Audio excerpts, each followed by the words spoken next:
होतो की त्यांनी आम्हाला मार्गदर्शन करावं. सगळ्यात आधी 22 एप्रिलला जो काय अत्यंत निंदनीय असा हल्ला झाला आणि त्यामध्ये जे आपले सगळे बांधव मारले गेले, त्याचबरोबर आपले अभय कुमार त्यांच्या आत्याचे पती यांचं काल निधन झालं. त्यांना आपण सगळेजण श्रद्धांजली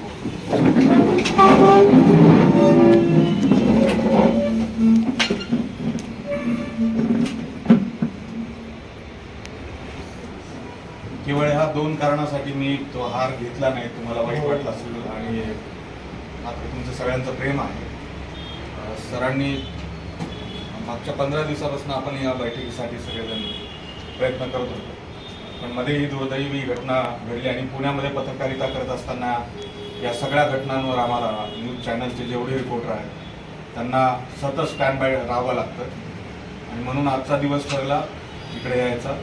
येताना ट्रॅफिक जाम होतं. बरं, कुठेही न थांबता विश्वास ठेवा मी सरळ इकडे आलो आणि त्यामुळं उशीर झाला, त्यासाठी मी दिलगिरी व्यक्त करतो. मी परिचय देतो, परिचय द्यावा लागतो आपल्याला कारण की बरेच जण नवीन आहेत. मी गोविंद अशोक वाकडे, न्यूज 18 लोकमतचा प्रतिनिधी आहे पुण्यामध्ये.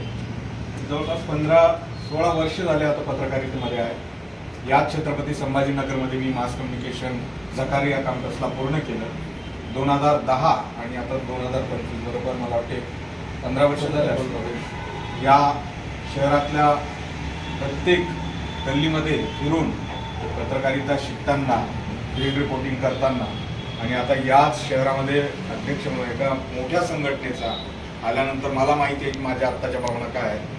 पण मला या निमित्तानं सांगायचं होतं की 4 महिने होत आहेत आता या निवडीला आणि मराठवाडा विभाग तुम्ही सगळे पहिला विभाग आहे जो अध्यक्षांना अध्यक्ष म्हणून बोलवतो.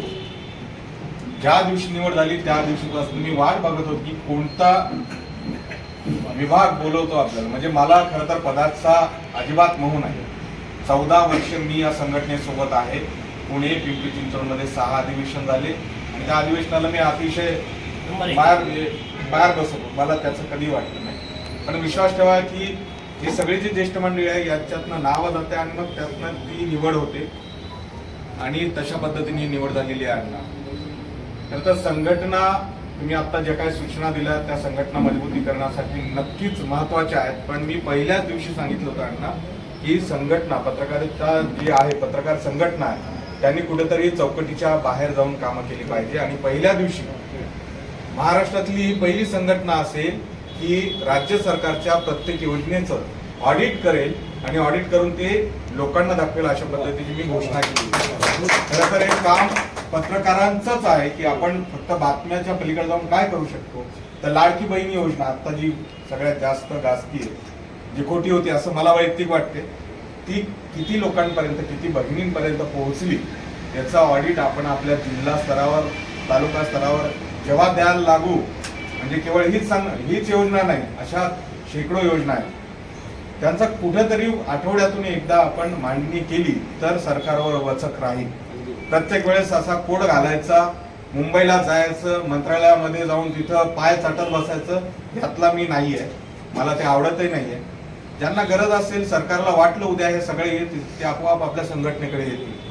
जनसुरक्षा कायदा आला त्याच्या आधी आपण जे काय आंदोलनं केली होती, ज्या पद्धतीनं आपल्या सगळ्या पत्रकारांना असं वाटतं की आपल्याकडे एखादं पद आहे, एखादा पेपर आहे, वृत्तपत्राचे संपादक आहोत, पोर्टलचे संपादक आहोत, न्यूज 18 लोकमत किंवा असे संपादक आहोत, याचा अर्थ असा नाही आहे की आपल्याला खूप भविष्य आहे. आता मॉनिटरिंग आलंय आपल्यावर, तुमच्या माझ्यावर, तुमच्या बातम्या या आता रोजच्या रोज सरकारच्या टेबलवर जातात आणि ज्या दिवशी सरकारला वाटेल की तुमच्यावर बॅन आणायचं, तुम्ही काही करू शकत नाही. त्यामुळे इथं संघटना गरजेची आहे, या ठिकाणी संघटना गरजेची आहे. म्हणून आपण ते आंदोलन घेतलं होतं की थर्ड पार्टी जे आपल्यावर मॉनिटरिंग करणार आहे त्याला विरोध करा. आणि आपण पहिली संघटना राज्यातली की ज्याला कडाडून विरोध केला. मुख्यमंत्र्याच्या OSDने मला त्या संदर्भात फोन करून त्या संदर्भात निर्णय घेऊ अशा पद्धतीचे आश्वासन दिलं. अर्थातच आपल्या संघटनेचं ते आंदोलन पोहोचलं. मला सांगायचं एवढंच आहे की जे मी मागच्या 4 महिन्यापासून अनुभवतो आहे त्याचे जी मांडणी आहे ती मी या अधिवेशनामध्ये करेल. अधिवेशन लातूरला घ्यायचंय, नांदेडला घ्यायचंय, संभाजीनगरला घ्यायचंय, त्याचा एक सर्वंकष विचार करून आपले भोकरे सर, अर्थातच संभाजीनगर मेट्रो सिटी आहे आणि अधिवेशन काय फक्त आपण संघटना दाखवण्यासाठी नाही करणार आहोत. ती चळवळ जिवंत राहिली पाहिजे अण्णा, त्याशिवाय होणार नाही. बाकी सगळं सोडून द्या, बाकी माझ्या सगळं कानावर आहे. म्हणजे माझ्यापेक्षा वयाने तुम्ही अनेक जण तुमच्यापैकी मोठे आहेत, काही लहान आहेत, काही समवयस्क आहेत. पद ह्या सगळ्या गोष्टी सोडून द्या.